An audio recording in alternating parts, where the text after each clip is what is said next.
il a pour objet d'accompagner le secteur hôtellerie-restauration qui s'engage dans le développement durable. Alors, on va essayer de voir avec les intervenants de cette table ronde pourquoi, comment, et puis essayer de définir ensemble une définition de ce que c'est que le développement durable. Est-ce que c'est seulement une attitude citoyenne? Est-ce qu'il y a un intérêt économique à s'engager? On va essayer d'explorer tout ça avec les partenaires.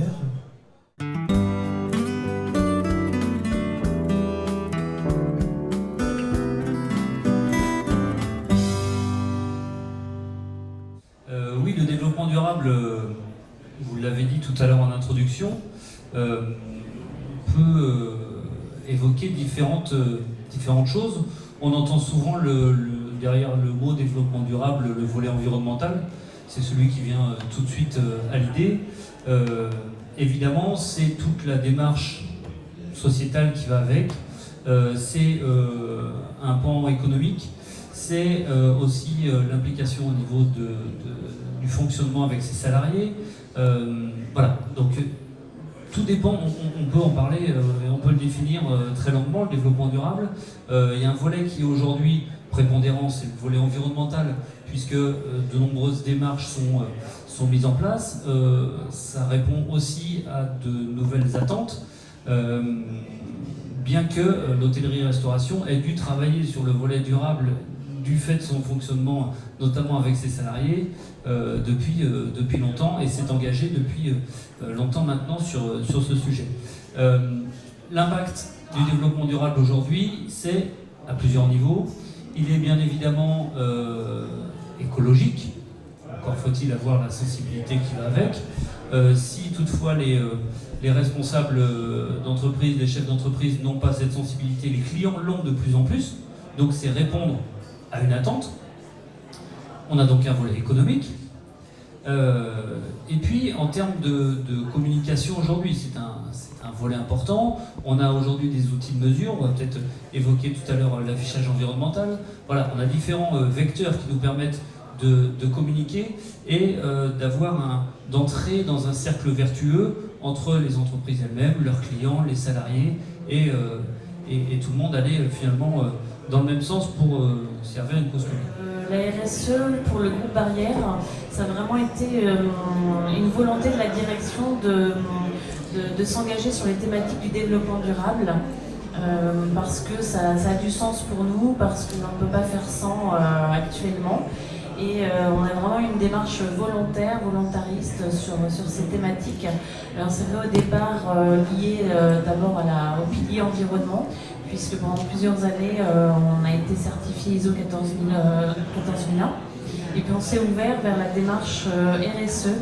Donc là on suit actuellement l'ISO 26000 et nous avons notre propre démarche Planète Barrière.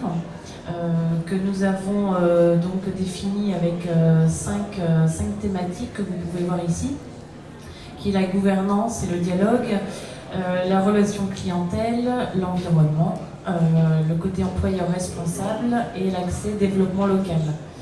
Donc par exemple, la relation client, on a été le premier casinotier de France à s'occuper à l'addictologie et on a mis en place une procédure de jeu responsable. Par exemple, en tant qu'employeur responsable, c'est tout ce qui va concerner le bien-être au travail, l'égalité des chances, l'égalité homme-femme. On a mis en place par exemple en ce moment aussi du covoiturage. Le développement local, c'est travailler aussi avec le territoire, avec nos partenaires locaux.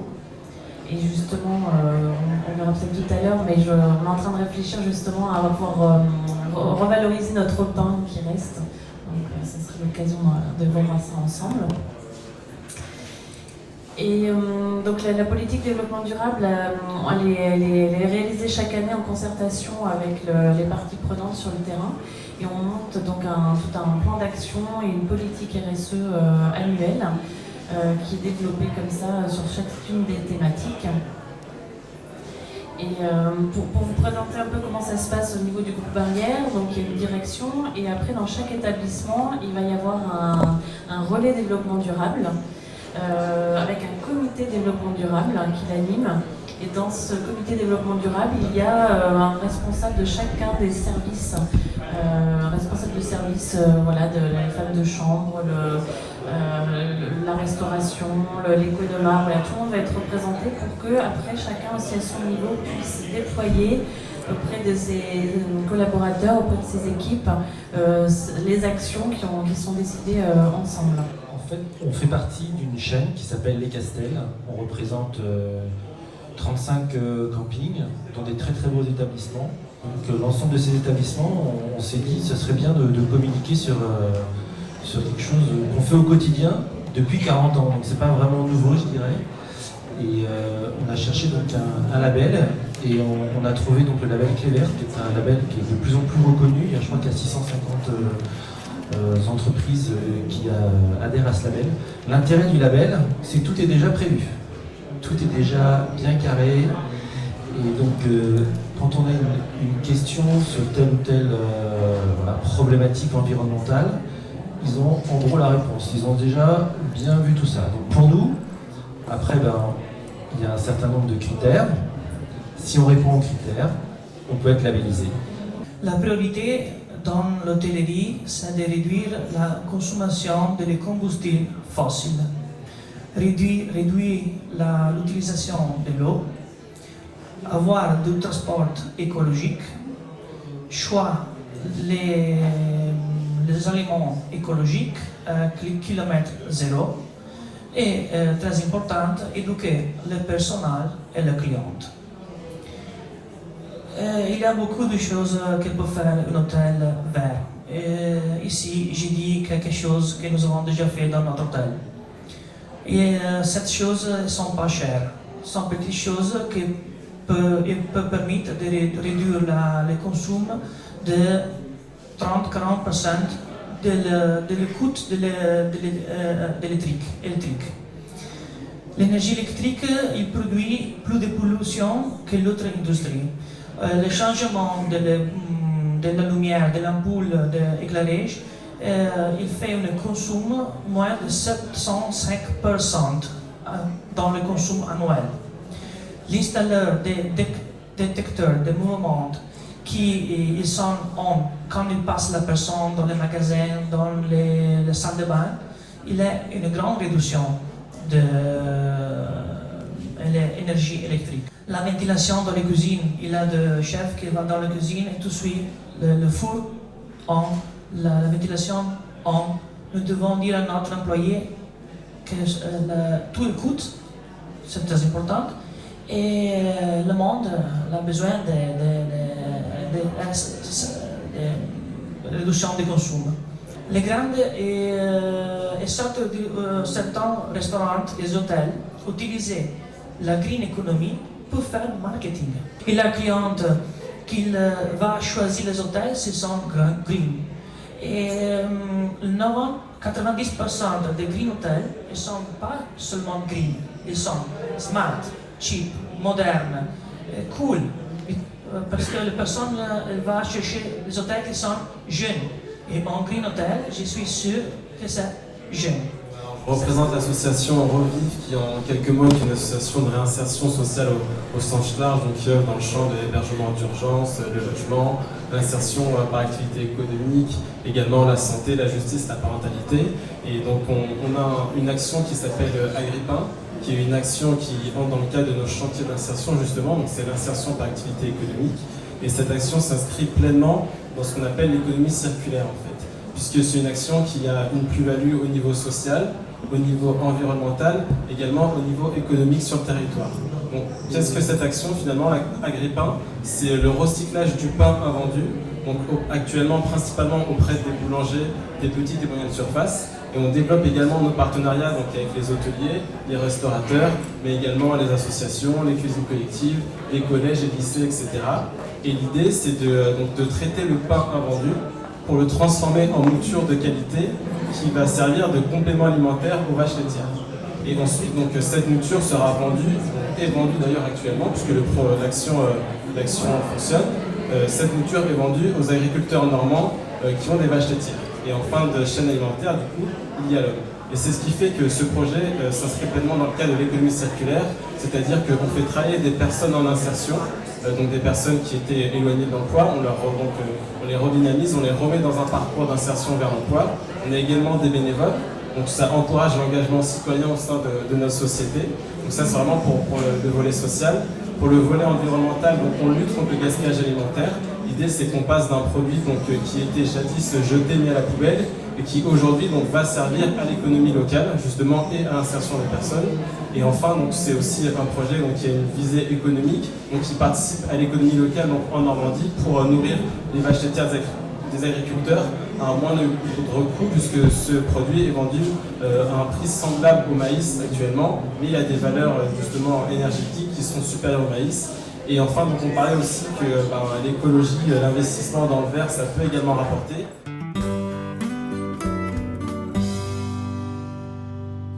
Je dirais que la formation en entreprise est très importante pour les salariés, puisque les salariés doivent communiquer aussi aux clients, et pour communiquer, il faut connaître. Donc il y a énormément de formations qui se mettent en place. Alors il y a des formations spécifiques développement durable. Actuellement, il y en a une par exemple au lycée dans lequel se trouve Greta sur le gaspillage alimentaire avec la participation du personnel. Mais il y en a d'autres sur les produits d'entretien engagés, sur également l'approvisionnement local. Mais non seulement ces formations, il y a des formations spécifiques, mais également dans toutes nos formations, on inclut une part de développement durable. Donc tous nos stagiaires, par exemple en formation pour adultes, on inclut le développement durable dans toute action de formation que l'on met en place. Donc ils ramènent ça avec eux, même si pour un CAP de cuisine, c'est déjà bien le référentiel, mais on les amène également à avancer sur le développement durable dans des bonnes pratiques en restauration.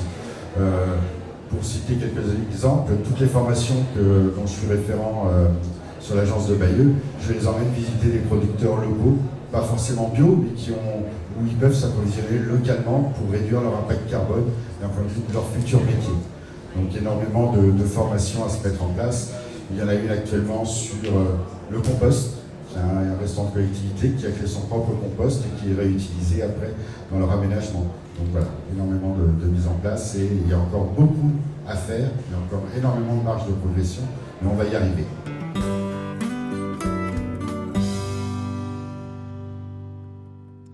Oui, alors l'information au client, déjà si le besoin est exprimé du fait du client, c'est par ses propres changements et ses propres habitudes. Après, la manière de le communiquer, il y a effectivement les labels, l'écolabel européen, clé verte. La difficulté du label, c'est que il faut réussir à le traduire. Une fois qu'on a le label sur la porte, il faut savoir ce qu'il y a derrière, donc les engagements de l'entreprise pour obtenir ce label.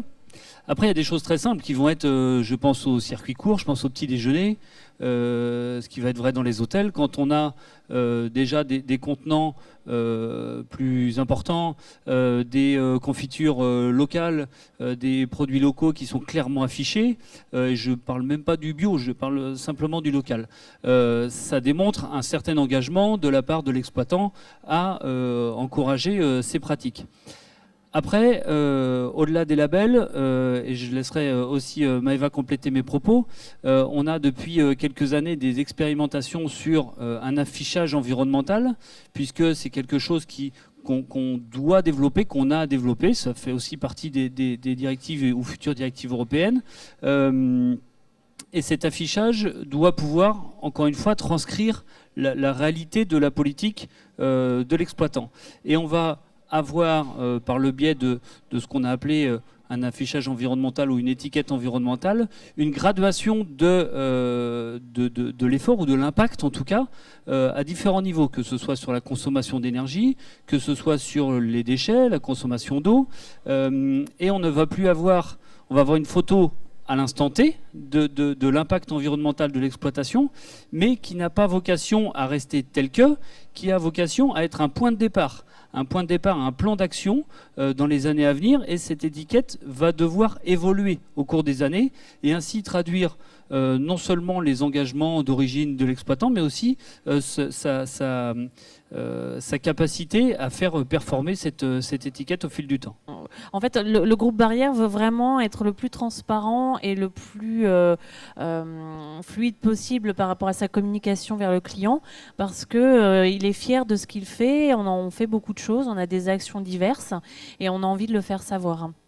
Donc vraiment par différents types de choses. Et on a une communication aussi vers les collaborateurs, comme on a pu le voir, que ce soit en interne, des newsletters, voilà, que lui aussi il soit fier d'appartenir au groupe Barrière. Il y a une fierté d'appartenance, une fierté de travailler aussi à ça tous les jours.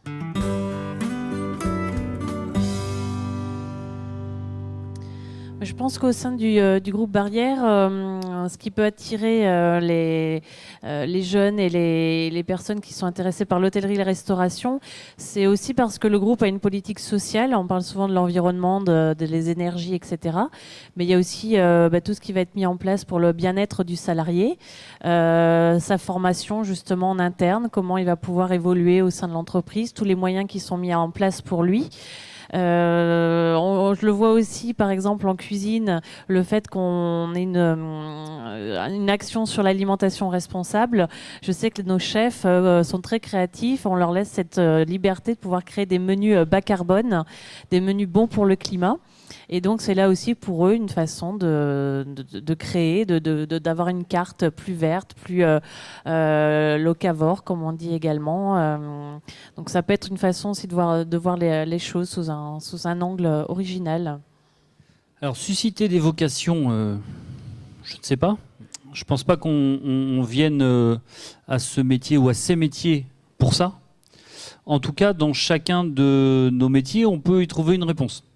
Que ce soit sur l'engagement auprès des salariés, que ce soit sur le volet environnemental, que ce soit sur l'évolution des consommations, sur on a mangé vegan ce midi.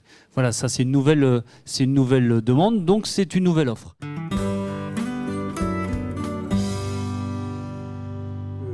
On voit bien qu'un projet tel que le projet Green Guest, qui se propose, on le disait tout à l'heure, d'accompagner le secteur, mais surtout à travailler à équiper le secteur avec des outils de formation, est un projet qui est un projet utile. Et ce que vous venez de présenter nous le confirme bien. Ce qui est important aussi pour nous, c'est d'avoir vu, à travers ce point de vue, c'est que on mène des enquêtes auprès des entreprises, auprès des organismes de formation. Mais ce que vous avez dit aujourd'hui, je crois, et j'espère que mes collègues qui ont assisté vont bien le confirmer, ça va nourrir beaucoup la production que l'on va faire. On avait effectivement bien besoin de ces éclairages et nous vous en sommes bien entendu d'autant plus reconnaissants.